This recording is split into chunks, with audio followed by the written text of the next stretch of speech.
C'est l'heure d'accueillir un musicien de talent connu pour son rôle évidemment de juré dans La Nouvelle Star. Il est aussi et surtout auteur, compositeur et un pianiste génial qui nous rend visite pour son dernier album, hommage à ses racines arméniennes. L'invité de Télématin, André Manoukian. C'est doux. Bienvenue André Manoukian, comment allez-vous? Oh là là, qu'est-ce que c'est chic. Bonjour à vous. C'est vous qui avez... Attention, vous allez voir toute la table. Vous avez choisi ce titre, Oui. It Had To Be You, de Harry Connick Jr., Ouais. musique d'entrée, pourquoi? Parce que c'est la chanson de moi et de ma chérie. De ma chérie et de moi. Et It Had To Be You, c'est la déclaration d'amour C'est ça. formidable dans Harry rencontre Sally. Et ça reste mon film préféré. Enfin, comme Rome préféré. Ma comédie romantique préférée. Comédie romantique. Votre album, La Sultane, est sorti hier, disponible sur toutes les plateformes d'écoute, parce qu'on ne va plus trop à la FNAC Il y a maintenant. quand même un objet en Ou dans les en grandes vrai, hein. surfaces. Si, d'ailleurs. moi j'ai été hier à la FNAC justement voilà. pour faire un showcase. Et il y a encore Et ça y des est, gens. donc on peut l'acheter en vrai CD aussi. Vous serez en concert Salle Playel, ça sera à partir du 28 mars et en tournée dans toute la France très bientôt. On en parle dans un instant, mais la tradition ici, André, c'est l'interview Encore un matin que nous avons adapté spécialement pour vous. Jingle.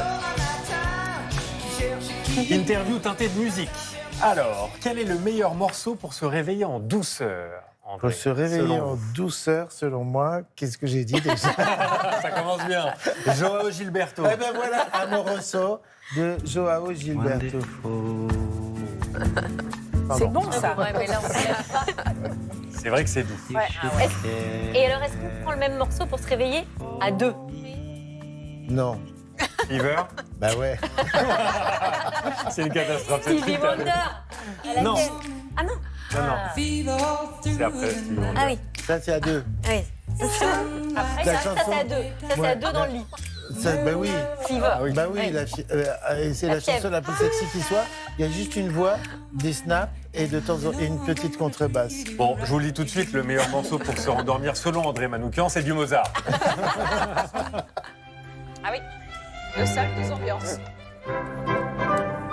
Pour s'endormir. Non, pour se rendormir. Mais Pour la sieste. on a zappé l'intro. L'intro, c'était le piano, qui était super cool C'est et mal tout. calé. Mais vous savez pourquoi? Parce que Mozart, il développe sur l'accord parfait, c'est formidable. Et du coup, ça vous réaligne vos chakras. Ça vous inspire? C'est une histoire d'harmonique. Bah, c'est le king. En fait, il y en a trois. Bach, joué pour Dieu. Mozart, il joue pour la nature. Vous écoutez Mozart dans la nature, le chaos des branches s'organise. Et Beethoven, c'est le premier qui dit j'ai mal au cul, donc lui il joue pour ses hémorroïdes, mais je veux dire c'est le jeu des romantiques. Merci André pour cette culture musicale que vous nous proposez. La Sultane, c'est donc le nom de votre dernier album, consacré comme les précédents à vos racines arméniennes. On écoute ce que ça donne? Oui. Allez, on écoute.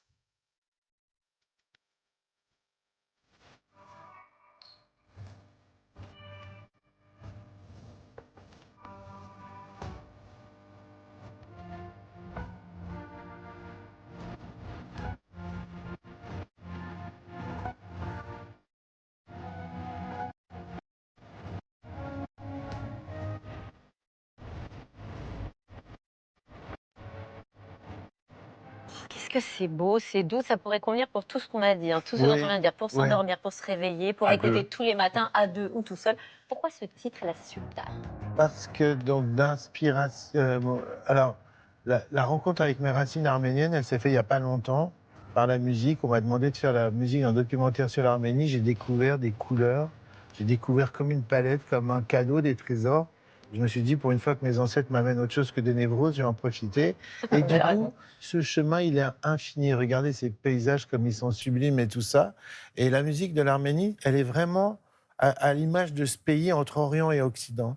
C'est la musique orientale la plus occidentale ou c'est la musique occidentale la plus orientale. Et du coup, vous jouez avec ces mélismes. On appelle ça finalement la mélancolie, l'extase de la mélancolie. Ok ? Donc c'est un truc qui peut être hyper romantique. Parfois, c'est pesant. On a du mal à se réjouir quand on est arménien et c'est dur. Dès qu'il vous arrive quelque chose de bien, vous dites qu'est-ce qui va me tomber sur le coin de la gueule. Est-ce que vous avez l'occasion d'y aller justement en Bien Arménie? sûr. Est-ce que vous allez y aller pour défendre cet album sur scène, par exemple? Bien sûr, et surtout que je le partage. J'ai invité une chanteuse arménienne incroyable. Elle chante sur 2 titres. Elle s'appelle Arpi Alto. Elle est d'une beauté. Elle a une voix de formidable, d'envoûteuse. Et ça reste une source d'inspiration infinie parce que l'Orient, c'est vaste. Et moi, ce que j'aime, c'est en ce moment ce qui me semble être en train de se passer, c'est-à-dire un apaisement, enfin, une Intérieur. volonté de faire la paix. C'est Aznavour qui m'a mis sur ce chemin-là. Il m'a dit maintenant, il faut parler aux Turcs, ça suffit.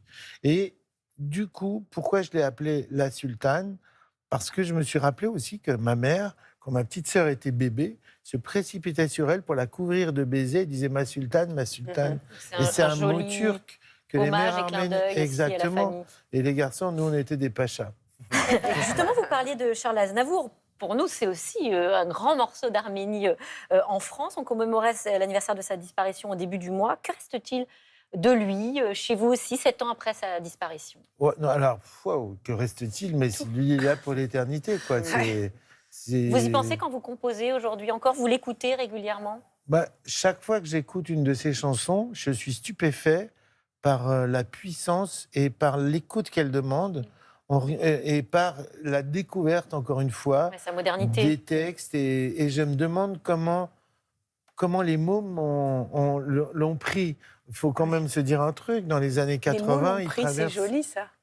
Comment Les mots l'ont pris, c'est joli. Ah, et comment c'est- les mots l'ont pris. Oui. Ah, je disais comment les mômes les mômes, l'ont j'ai pris compris. aussi. Mais c'est Oui. bien aussi. Oui, Comment les non, mômes mais l'ont génération, pris. Je suis sûre, mais j'ai mal entendu, ça sert à quelque Exactement. chose. Non, mais c'est voilà.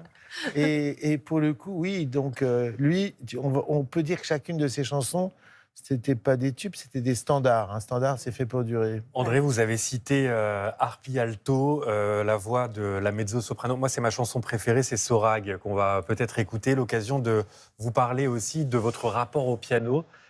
C'est quoi aujourd'hui votre rapport au piano? Vous jouez tous les jours, par exemple? C'est la.